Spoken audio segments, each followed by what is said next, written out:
آپ نے میرے 40 دینار میری گدڑی میں سی دیے اور مجھے بغداد جانے کی اجازت دے دی، اور آپ نے فرمایا کہ خواہ میں کسی حال میں بھی ہوں سچ بولوں۔ میں چلا، میری والدہ مجھے باہر تک رخصت کرنے آئی، پھر فرمایا اے فرزند، میں محض اللہ تعالیٰ کی وجہ سے تمہیں اپنے پاس سے جدا کرتی ہوں، اب مجھے تمہارا منہ قیامت ہی کو دیکھنا نصیب ہوگا۔ فرماتے ہیں پھر میں آپ سے رخصت ہو کر ایک چھوٹے سے قافلہ کے ساتھ جو بغداد جا رہا تھا اس کے ساتھ ہو لیا۔ جب ہم ہمدان سے گزر کر ایک ایسے مقام پر پہنچے جہاں کیچڑ بکثرت تھی تو ہم پر 60 ڈاکو سوار ٹوٹ پڑے اور انہوں نے قافلے کو لوٹ لیا، اور مجھ سے کسی نے بھی کوئی کچھ نہ پوچھا، مگر تھوڑی دور سے ایک شخص میری طرف لوٹا، کہنے لگا کیوں تیرے پاس بھی کچھ ہے؟ میں نے کہا ہاں میرے پاس 40 دینار ہیں۔ اس نے کہا پھر وہ کہاں ہیں؟ میں نے کہا میری گدڑی میں، میری بغل کے نیچے سلے ہوئے ہیں۔ اس نے سمجھا میں اس کے ساتھ مذاق کر رہا ہوں، اس لیے مجھے چھوڑ کر چلا گیا۔ اس کے بعد میرے پاس دوسرا شخص آیا، جو کچھ مجھ سے پہلے شخص نے پوچھا تھا وہی اس نے پوچھا، میں نے بھی وہی جواب دیا جو پہلے کو دیا تھا، وہ بھی مجھے چھوڑ کر چلا گیا۔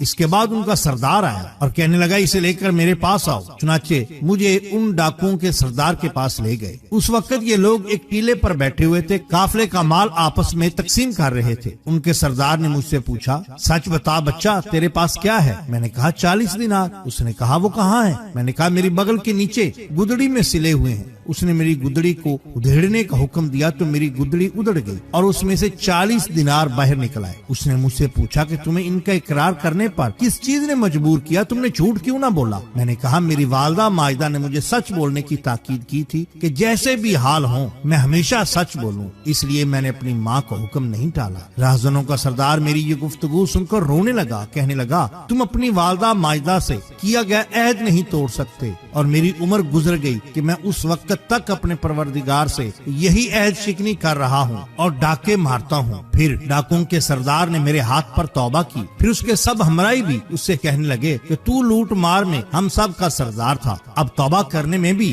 تم ہمارا سردار ہی ہے۔ ان سب نے بھی میرے ہاتھ پر توبہ کر لی اور سب نے قافلے کا سارا مال واپس کر دیا۔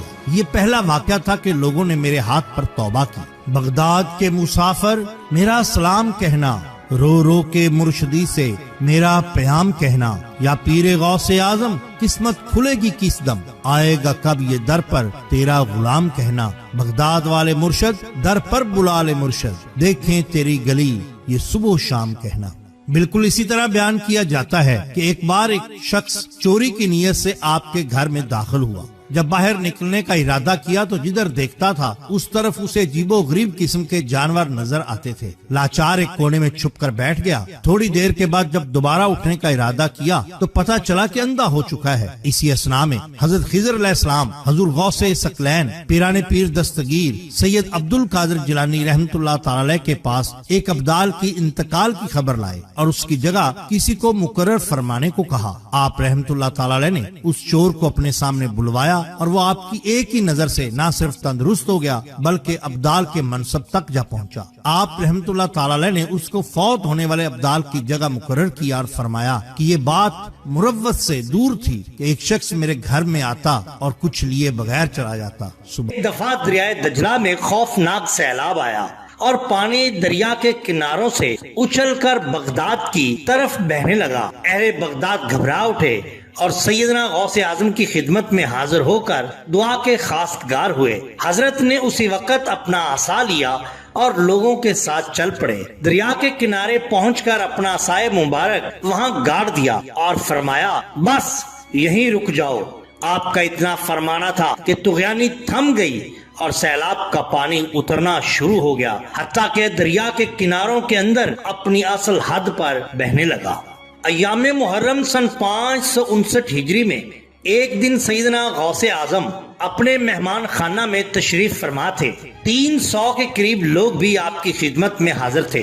یکایک آپ اٹھ کر مہمان خانہ سے باہر تشریف لے گئے اور تمام لوگوں کو باہر آنے کے لیے پکارا۔ سب لوگ دوڑ کر باہر آئے۔ ان کا باہر آنا تھا کہ اس مکان کی چھت دھڑم سے گر پڑی۔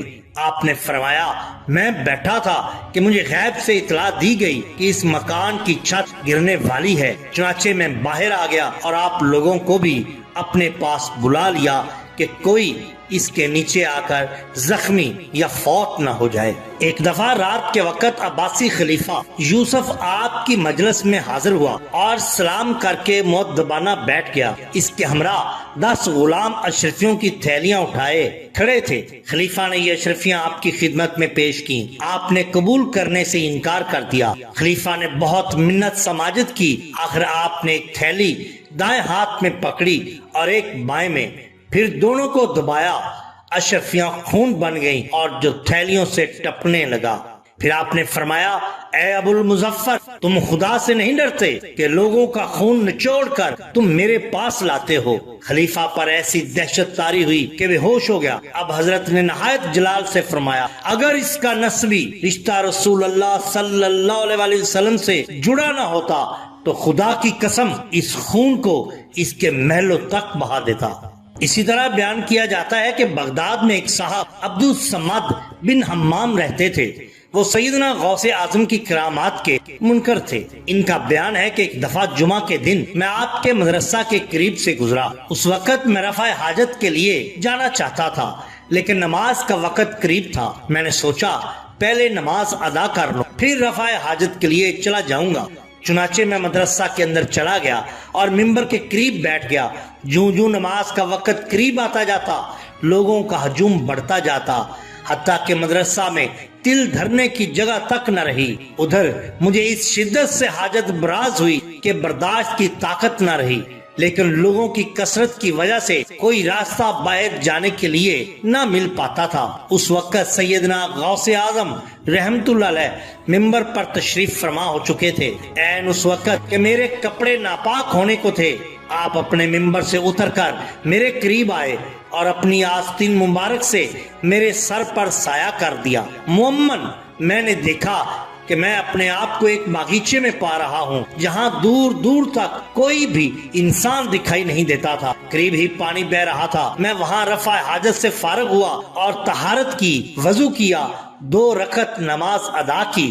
اس وقت آپ نے اپنی آستین مبارک میرے سر سے ہٹا لی اور یہ دیکھ کر میری عقل چکرا گئی کہ میں اسی ہجوم جہاں پر میں مسجد کے بیچ میں بیٹھا تھا موجود ہوں اور منبر میرے سامنے ہے۔ حالانکہ اس باغیچہ میں کیے گئے وضو کی نمی اب تک مجھے محسوس ہو رہی تھی۔ شیخ ابو عبداللہ محمد بن ابی الفتح کا بیان ہے کہ 540 ہجری میں سیدنا غوث اعظم سرکار رحمت اللہ علیہ کی خدمت میں بیٹھا تھا کہ مجھے چھینک آئی اور بلغم منہ سے نکل پڑی۔ مجھے شرم محسوس ہوئی کہ شاید حضرت کو کراہت محسوس ہوئی ہو۔ میں شرم سے سر چکائے ہوئے تھا کہ آپ نے فرمایا، محمد کوئی مذائقہ نہیں، آج کے بعد نہ تھوک اور بلغم ہوگا اور نہ ریٹ ہوگی۔ اس واقعہ کے بعد شیخ محمد مدت تک زندہ رہے، پورے 137 برس عمر پائی، لیکن اس دن کے بعد نہ کبھی ان کے منہ سے جھاگ نما تھوک نکلا اور نہ ہی کبھی ناک سے ریزش آئی۔ ناظرین اکرام، یہ شان ہوتی ہے اولیاء اللہ کی۔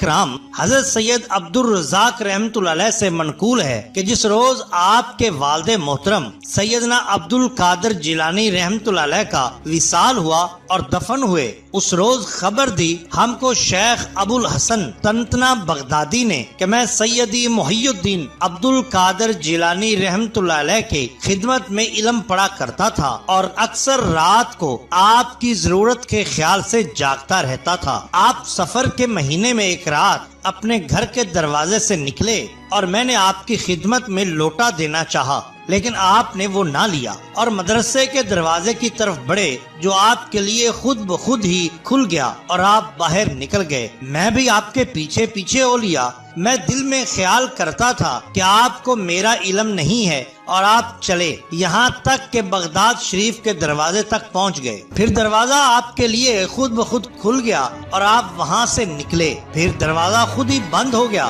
اور تھوڑی دور تک آپ گئے تو کیا دیکھتا ہوں کہ ہم ایک ایسے شہر میں آ چکے ہیں جس کو میں پہچانتا نہ تھا۔ آپ ایک مکان میں داخل ہوئے جو کہ سرائے کے مشابہ تھا اور دیکھا تو اس میں 6 آدمی تھے۔ سب نے آپ کو سلام کہا اور میں وہاں سے ایک ستون کی آڑ میں کھڑا ہو گیا۔ میں نے اس مکان کی ایک جانب سے رونے کی آواز سنی. تھوڑی دیر بعد یہ آواز بند ہو گئی اور ایک مرد آیا اور اس طرف گیا جہاں رونے کی آواز سنی تھی. پھر وہ نکلا اس حال میں کہ اس نے اپنے کندھے پر ایک شخص کو اٹھایا ہوا تھا. ایک شخص داخل ہوا جس کا سر ننگا تھا, اس کی مونچھوں کے بال لمبے تھے. وہ حضرت شیخ رحمت اللہ علیہ کے سامنے بیٹھ گیا. آپ نے اس کو کلمہ شہادت پڑھایا اور اس کے سر اور مونچھوں کے بال کتروائے. اس کو ٹوپی پہنائی اور اس کا نام محمد رکھا اور ان لوگوں سے کہا کہ مجھے حکم دیا گیا ہے یہ شخص اس مرحوم کے بدلے مقرر کیا جائے. ان سب نے کہا بہت بہتر جناب. پھر حضرت شیخ رحمت اللہ علیہ نکلے اور ان لوگوں کو وہی چھوڑا اور میں آپ کے پیچھے پیچھے ہو لیا یہاں تک کہ ہم بغداد شریف کے دروازے تک پہنچ گئے تو وہ پہلے کی طرح خود بخود کھل گیا. پھر آپ مدرسے میں آئے, اس کا دروازہ بھی ایسے ہی کھلا. پھر آپ اپنے گھر میں داخل ہو گئے.